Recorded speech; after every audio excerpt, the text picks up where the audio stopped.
Full Clip Radio. Cause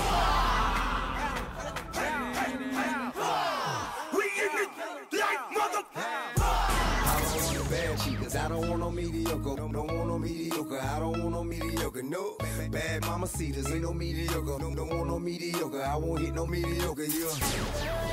I love it, that's wrong. I love it, I love it, that's wrong.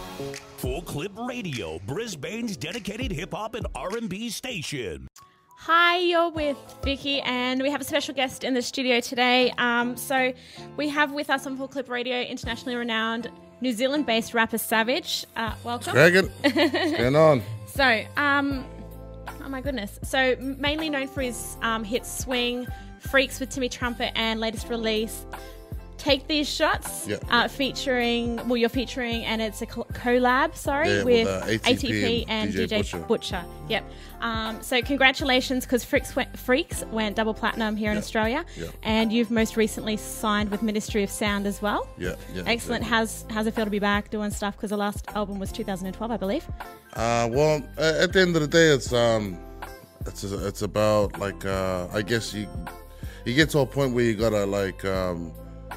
You know, for me, it's in order to beat what I've already achieved, I gotta try something a little bit different. And for me, I thought I'd try something really, really different. Yeah. And but for some reason, it seems to fit me quite naturally. So to cross over to like the EDM trap type of genre is something no one's really doing out these ways, but it can be done. So I'm enjoying it, man. Excellent, excellent. Because this is your first time here with us at Full Clip, I was just wondering if we could kind of kick it back a little bit and go back to where you started. So you started in 1997 with Decepticons, correct? 96, yeah. 1996, sorry, my bad. No, you're good. And you were with, oh my goodness, I've got a brain freeze. Mareko, Alfrisk, Devolo, Resin D, Dawn Raid Entertainment, the Damager. Oh, this was when we first started with Decons. It was just four brothers chasing the dream in the garage. You know what I mean? So we hooked up with Dawn Raid in 1999. Yeah. And then just carried on right through to 2010. Yeah. Excellent, excellent. So over the span of the last 17 years, what's been your favourite moment? Man, there's too many to kind of pinpoint. Well, some of your favourite moments, what sort of stands out most to you? Like whether it's a turning point for you as an artist, because obviously it's not all what we see in magazines or online and so forth. There's some pretty difficult times in there. I guess to be part of something big, you know, being Samoan boy from South Auckland. To be, you know, to blow up Akon on this side of the world and have his first #1 with me, you know what I mean, and him going off to being the megastar that he is today, you know what I mean, like to be a part of that. I guess filming the video clip to Moonshine in Brooklyn was definitely one of the first moments where I just found myself like pinching myself, you know what I mean, and then there's times where, you know, I'm on the road touring with like Pitbull and stuff like that. Wow, and that's cool. Be on the road with Kerry Hilson and Tiger, Wiz Khalifa, you know what I mean? And then going platinum in America, and being the first Polynesian or first hip-hop artist from the Southern Hemisphere to go platinum. That was Swing, and that was remix with Soulja Boy, correct? Yeah, we had Soulja Boy in the remix, and then we got Pitbull on there as well. Yeah, excellent, excellent. So, growing up in South Auckland, did you ever imagine that things would have turned out the way they have for you? Well, man, one thing is I actually been dreaming of doing music my whole life. You know what I mean? Since my brother first bought first gave me my first album ever, which was Run DMC's Tougher Than Leather. And I think I was 6 years old at the time, and since then I've been wanting to be a hip hop artist. I guess when we formed Decepticons, it was a far-fetched dream because there wasn't even a hip hop genre in the New Zealand Music Awards. Oh wow, so that's no urban, nothing. You know pretty what I mean? big. So, yeah, we went against the grain, and kind of built it from the ground up. So, yeah. Cool. That would have been very challenging, obviously, trying to create a scene where there's nothing.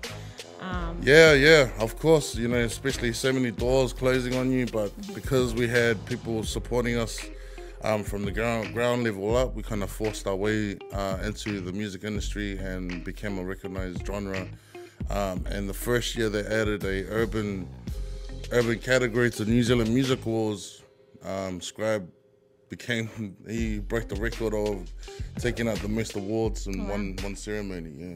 Wow, well, that's really awesome. Like, it's been obviously so many components of your journey to lead you here and to then choose to go into EDM and things like that, especially starting, I guess you could call it So Hood. You know what I mean? So, when you were little, you said you always wanted to be a rapper, but like, everybody wanted to be something when they were a child. I wanted to be a lawyer. I don't know why. Beats the life out of me. What did you actually think you were going to be? Like a fireman? I wanted to be a doctor, to be honest. Yeah. My grandfather, me and DJ Blaze's grandfather was. He was one of the first Samoan doctors to graduate to get his PhD at Otago University. He was one of the very first Samoan doctors, qualified Samoan doctors, and built a lot of the hospitals over there. So his determination and his work ethic and his mindset to get to where he wanted to be. You know, this is a man that started Primer 1 at the age of 12. Wow. And then went on to becoming a doctor, you know what I mean? So that's my grandfather, and I just chose to try and become a doctor, but then, you know, you're like a doctor of music now. Yeah. Things kind of fell through. On, like I said, on the hood side of things, and you know, shit happens, man. But at the end of the day, I got into music, and I found the same drive and same passion my grandfather had for medicine.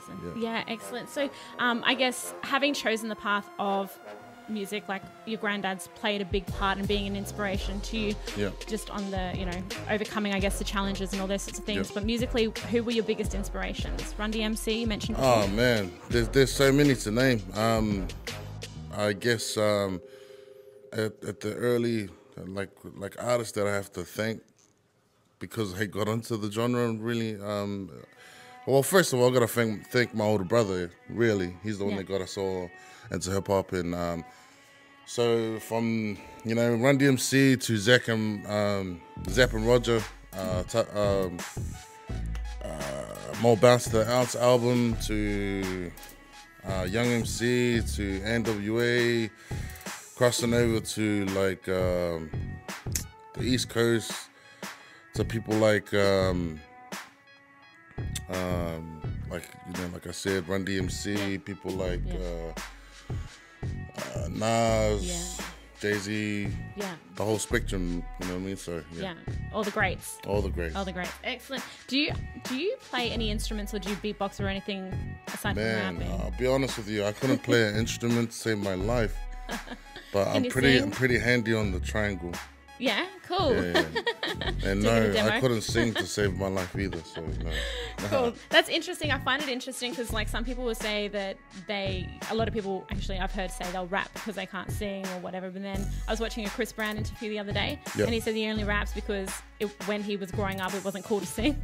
Oh, true. So it was like, no, every time I try and sing at home, like, I just get told to shut up. So. Oh, really? What? Give it down. What's that noise? What are your thoughts over the last 17 years? And, well, you know, obviously going back further, but over the last 17 years, music and the industry, technology, all those sorts of things have changed significantly. How has that affected you, and what are your thoughts on, I guess, where music's going from here? Because one album this year's gone platinum. That's Taylor Swift. There's not been any other actual albums go platinum this year. So where does that leave you as an artist when your CD sales are down and things like that? Well, certainly, in all honesty, it's going to get to a point where music's going to be free. Yeah. Really. And it's just about being able to adapt to it and to understand it, don't fight it, and just move with it. You know what I mean? Like you said, like, we came from the era of our first album that I did with the Decons was on tape cassette. that was released in stores, you know. The old tape cassettes, and then CDs, and then singles, and then once they started cutting like single CDs, and then so many stores having to shut down, you just gotta adapt with it, you know. It becomes a numbers game. So like, for a good example, Swing sold 2.5 million, like over 2.5 million records, singles, right? But illegally downloaded is 13.5 million. Yeah. It's a big difference. So, but the way you look at it is, at least you know all those numbers of people have your song. So it's about getting on the road and doing shows and making it. Yeah, with the shows, like I heard you saying before, because obviously you did Eat Until last night, and that went really well from what you said. Yeah, so that's bananas, where it's man. at for artists, I guess, moving forward, is, you know, as long as your downloads are equating to heads through the door, you know, people of actually course. want to come see a show, a performance, an experience, then is that what, I guess, the main goal is then as an artist, to really be touring more and spending more time out there with your fans? Of course, you know, like with all the online stuff, with all the technology these days, before it's very rare to get background information, private information on artists that you love, but nowadays, like, you got people doing reality TVs with their whole family and stuff like that. So it's more of a hands-on approach now, like with you're more in touch with your fan base than ever before. So touring is definitely an important part of it. At the end of the day, like I said, you can't rely on music sales these days. You got to get out there and do the work. Yeah. Is that maybe one of the reasons why you've made a little bit of a maneuver into the EDM side of things? Oh, well, man, I'll be honest with you. Like I said, like after achieving what I achieved with Swing in the US and stuff like that, I just knew that I just knew that in order to beat that, I got to do something different. You can't do something exactly the same twice, you know. Yeah. I'm a true believer in that. So I just decided to take some time out last year and sort of really learn the business side of it, because, you know, I finished my contract with Dawn Raider in 2012. So I just wanted to learn the business side of it, and then figure out what angle I was going to head back in there, you know what I mean? And for me, I've had so many people for the last 10 years tell me to try out EDM, try out trap. So once I gave it a crack, like, I just started working, and it's more natural, it fits me more natural than anything else. And in New Zealand, like, to be a hip hop artist now is, man, it's some hard times out there. You know what I mean? Because reggae is huge. Oh, really? You know, so there's a lot of rappers / reggaeton rappers.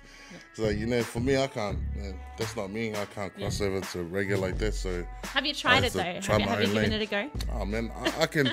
I'll be straight up. If I decided to go that lane, I'll definitely know that I'll smash that lane. But I said it's about where I think I fit more naturally, and, you know, I'm a true believer in being a leader, not a follower. You know what I mean? Yeah. Excellent. I guess that's cool, because it's not really something yet like the Southern artists really get into, is that EDM side of things as well. And you can see the change, I guess, in Australian music, even with Australian hip hop and things like that. You can see it's kind of becoming a bit more dancey slowly. Even just listening to Triple J and things like that, you see 360 experimenting with more of that. One thing people have to understand about hip hop is it always comes in cycles. It always recycles itself. Because you know, hip hop originated from house music. You know what I mean? So you can never get away from it. It's just gonna resurface somehow. But for me to enter to do what I'm doing now is very. To me, it's rare to have vocals on an EDM track. You know, EDM tracks, they only have like 3 words, and that's it. You know, so this is me kind of creating my own little genre, you know what I mean, and the genre. So that's exciting. That's really exciting, doing things that aren't done yet. Yeah, exactly. Being that pioneer, I guess. Let's talk about your current tour. So, you recently, obviously, there's a track, Take These Shots, with ATP and DJ Butcher. Now, is that what you're out here for, to promote that, or what have we got coming up? No, well, that track, album soon, maybe. That track was done with ATP last year. We got together in July last year, and then we decided to get back together and do a track, because he was telling me, man, I'm doing trap now. I was like, man, I'm trying to get into trap. Let's do a track. So we did take these shots, but we had finished it in September last year, but I didn't want to put it up because it was too far left. As I didn't think anyone would catch on to it, would understand what it is. So I kind of shelved it for a bit, and then when Little John and DJ Snake came out with Turn Down For What, that let me know I'm in the right lane. Yeah, and then cool. Once I saw Little John doing that, I was like, oh cool, I'm definitely in the right lane. It's the right time. Yeah, exactly. So, but I didn't want to come out and put it out straight away, because you know, I didn't want to be tied into behind the Turn Down For What. So I just gave it some time. So we put it out last month, and man, it's done really well. Like it charted top 10 in New Zealand. Just Number had, 1 on the ARIA charts here debuted, didn't it? Yeah. I mean, just had. Oh, that was Freaks actually. Was it? Sorry. Yeah, but I just had Brooke Evers do a remix for it as well, and just put it out yesterday. So yeah. That's exciting. Yeah, it's cool. Where else are you headed? So you did Brisbane last night. Yeah. Man, I'm in Queensland for a bit actually. Yeah. I got Gold Coast coming up, Toowoomba coming up. Just finished doing Mooloolaba, Sunshine Coast. Yeah. Then I've got the Van Fest in Forbes, New South Wales. Yeah. And then Perth, Melbourne, just all over the place. Yeah.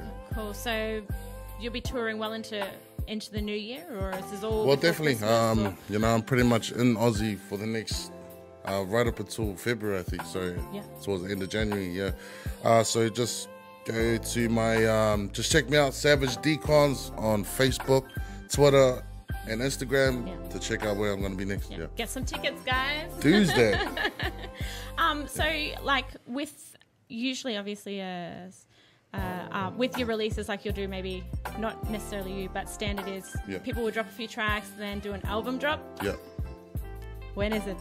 Can you say? Well, that's another thing is I've actually, like I said, like I took some time out to really figure out the business side of where the game's at and where I think I am, where I situate myself as an artist. Like, and one thing I've really figured out is, you know, I'm not a conscious rap. I'm not like J. Cole. You know what I mean? Like I'm not like an album artist where people anticipate the next album. Like for me, I find myself like I'm a singles artist. People will anticipate the next single. Yep. So I'm just taking that lane and owning it. Like I'm just putting singles out, and once I get a good catalog, once I've stacked a good catalog, then I might think about putting out an album or a compilation or something like that. But at the moment, I'm just focusing on where I believe I am as an artist right now, and it seems to work. Like it's like, you know, we've had back-to-back platinum sales. Yeah, so it's awesome. Can't argue with that. Hey, do you get a lot of control over what you choose to do, or is there like some A&R in the background going, yeah, man, so about that? Well, you know, like I said, I can't jump straight into EDM world and try and act like I own it. You know what I mean? Like I got a good friend of mine who's up in ministry, Jeff Drake, and he's the dude that like really believes in what I'm doing. You know what I mean? Like he really believes. So he leaves all the creative juice to me. Oh wow, that's and so good. And then I just slot it through, and then he'll chop and change some parts so that it fits. You know what I mean? Because at the end of the day, like I'm not arrogant like that. Like I'm not gonna jump into someone's lane and say, oh yeah, bro, I'm doing what you're doing, but I'm gonna do it better. But I'm gonna do it better, and I'm gonna own it. So it's just, I'm a type of person that takes inputs and takes opinions and I take ideas from different people and then I put it into myself. But at the end of the day, everything is very organic. Everything like Freaks. When we did Freaks, like that, I recorded that in less than an hour. Oh wow! Yeah, and is that came out real fairly natural. Like a fairly common practice for you to be so efficient with your songwriting? Or no, I think what it is with I found a really good pattern with EDM on where I can fit in, and where my vocals should be and where they shouldn't be. Yeah. You know what I mean? And since I've kind of figured that out, like formatting and recording a song for EDM is actually a lot easier for me to do than like a hip hop record. Oh wow, You cool. know what I mean? Not easy, but like I've figured it out. Yeah. Yeah, cool, and it works for you. Yeah. So, do you have any sort of weird little superstitions or habits pre-show, or even throughout your entire process as an artist that you find maybe is a little bit obsessive compulsive that you have to stick to make yourself feel comfortable with what's happening or what you're about to release? Like some people, you know, if they go play basketball, they got to kiss their shoes type stuff. Do you have any weird little habits like? Maybe not like that. I think when it comes to that, like our main thing is to like shake each other's hand, give each other pounds before we jump on stage. You know what I mean? Especially have a little prayer as well. So at the end of the day, nothing would be possible if it wasn't for the man, you know, upstairs. So yeah. Cool. And do you man, that change in the music just totally put me off my question. What was I going to say? What's your favorite part of the process, the entire process? So obviously, do you sit down and work out with the producer about the beat side of it? You'd write your song. There's obviously the recording. Do you get involved in mixing, mastering? Or is your favorite part of it the performance, and how hands-on are you with organising exactly what goes into your shows and things like that? What's your favorite part about the entire thing? Well, man, like everything you just said there is everything I'm actually enjoying doing at the moment. Like I have, like, ever since I started this journey, like it's a whole new learning thing for me. You know what I mean? So I'll always be a student of the game. So to learn different things, but to be out there in that lane on my own is awesome as well. So I guess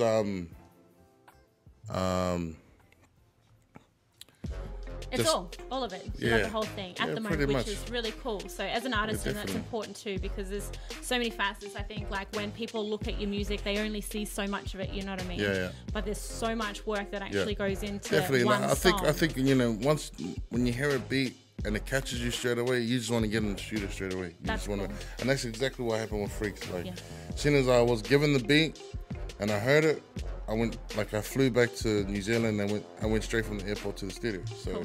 Had to get straight on that. Yeah, exactly. It's just one of those things, and stories like that, like when you tell it later on, it's like, damn, that's pretty dope. You know what I mean? So those aspects are parts that I really, really enjoy. You know what I mean? Seeing things come from my mind to life. You know what I mean? So yeah. Cool. You've met a lot of really cool, famous people. You've done a lot of very cool. You've achieved a lot. Okay.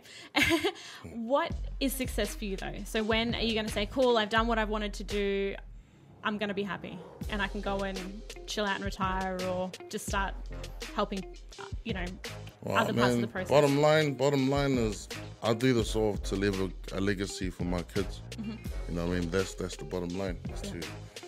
As to prove to my kids that if they put their mind to anything can be achievable. You know what I mean? Like I was saying, like for my grandfather that started Premier One at the age of 12 to becoming one of Samoa's first doctors. Yeah, that's an amazing story itself, and that's what and to this day I'm still fascinated by them. Yeah, and so I want that with my kids. Yeah, for them to say, oh damn, this guy was the first Samoan, first guy to go play them in the States, and you know, it's just I just want to leave a legacy for my kids. Yeah, you know inspire people, help them want to achieve their dreams and move forward, despite obviously all the things that will get in your way, no doubt. Yeah, definitely. And just to prove that it doesn't matter where you grew up, where you're from, what situation you grew up with. Yeah.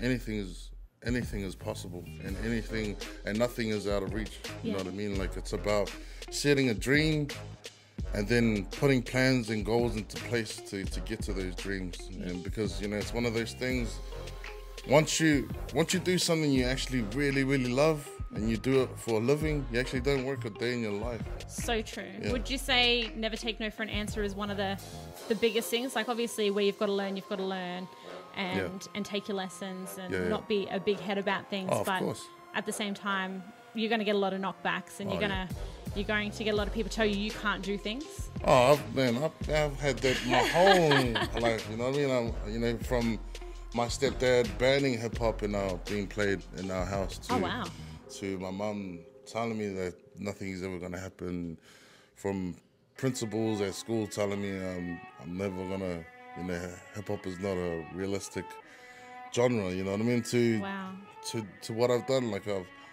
I guess I like the challenge at the end of the day, but one of the funny stories is I had this teacher. He left me in charge of this thing we used to have. It's called a choral comp. Okay. It's like you battle in houses at high school. Okay. We had green, yellow, blue, red house, whatever. So like sports carnival, except but it's music. Nah, it's not even rap. It's like choir, like choral comp. It's like choirs, and you sing gospel, and you battle with whoever has the best sounding gospel. I thought you said you can't sing. Exactly. That's what I told the teacher.